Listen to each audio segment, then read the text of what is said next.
The first fully functional digital computer was the ENIAC, invented by J. Presper Eckert and John Malley in 1946. Since then, computers have gotten smaller and lighter. Computers have by far changed the life of many people, both physically and mentally.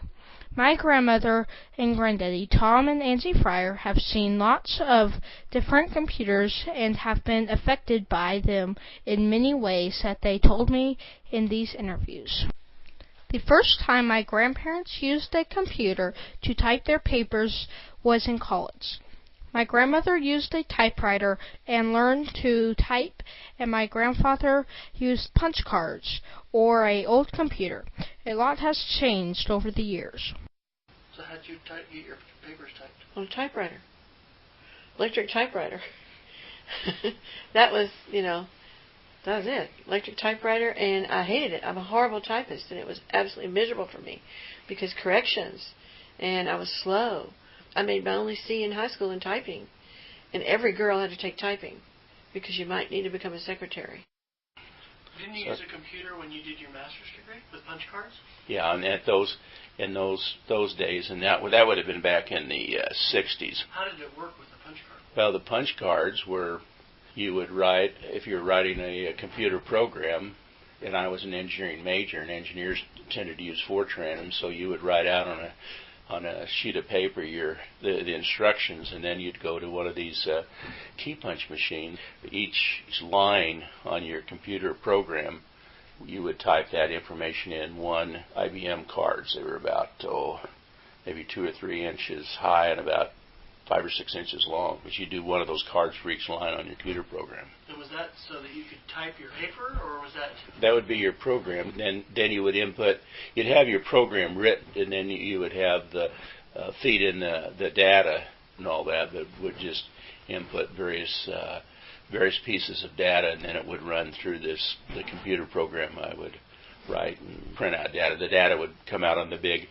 And let's talk input and output. The input was on the computer on these IBM cards that fed into the mainframe computer, and then out of the mainframe computer on sheets of computer paper, continuous roll computer paper, then would come the outputs of your program.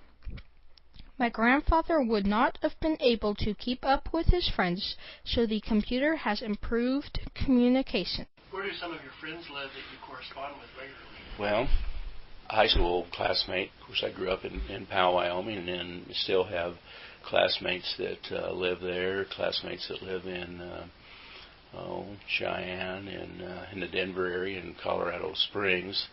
College classmates, East Coast, West Coast. Not too many that and of course, high school and college classmates now have all retired like I have, so I can't think of anybody that lives overseas permanently. They travel there. I do have one of my cousins that's a retired Northwest pilot. In the summertime he's up in Alaska, and he and I exchange emails. Another cousin that lives in Hawaii that we exchange emails quite often. So it's tremendous to be able to have that kind of communication. And the cost factor, too. I mean, in the old days, to be able to, have to make a long-distance phone call to something costs a tremendous amount of money, and now, like a lot of them, are free. So. We now have more chances to go mobile and connect with people and improve relationships. I read cooking blogs, and they are so fun. My bloggers are all over the world, and they produce different things. I mean, I don't like to cook a lot of the same things over and over, and so when I read my cooking blogs, I just find different recipes and mark them.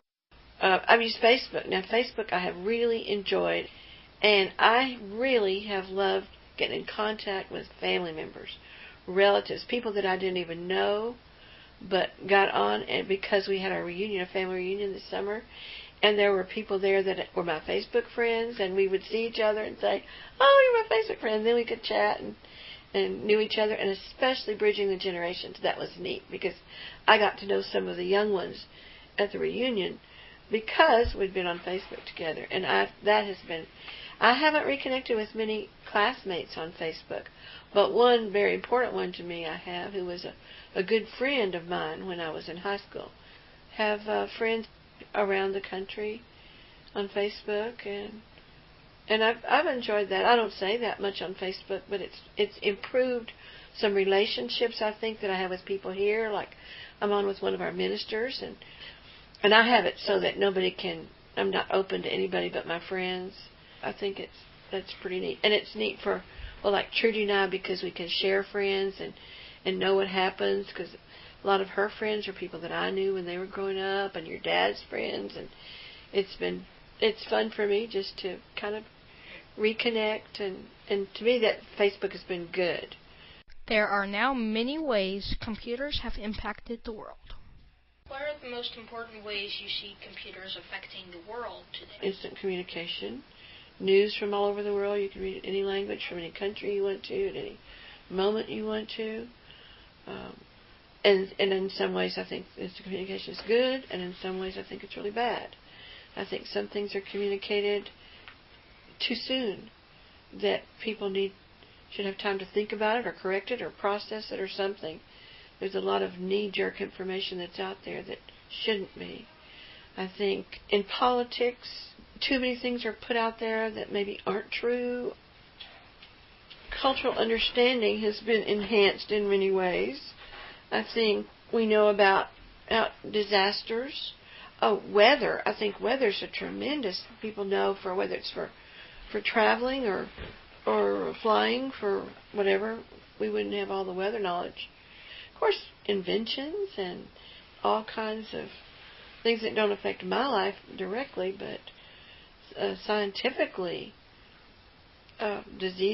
cures for diseases, genetic studies, the human genome that we wouldn't know about if it weren't for computers, and in plant pathology and crops, and the use of GPS. We visited a farm a couple of years ago where all the farm equipment was on GPS. It was a huge farm, one of the largest in Kansas.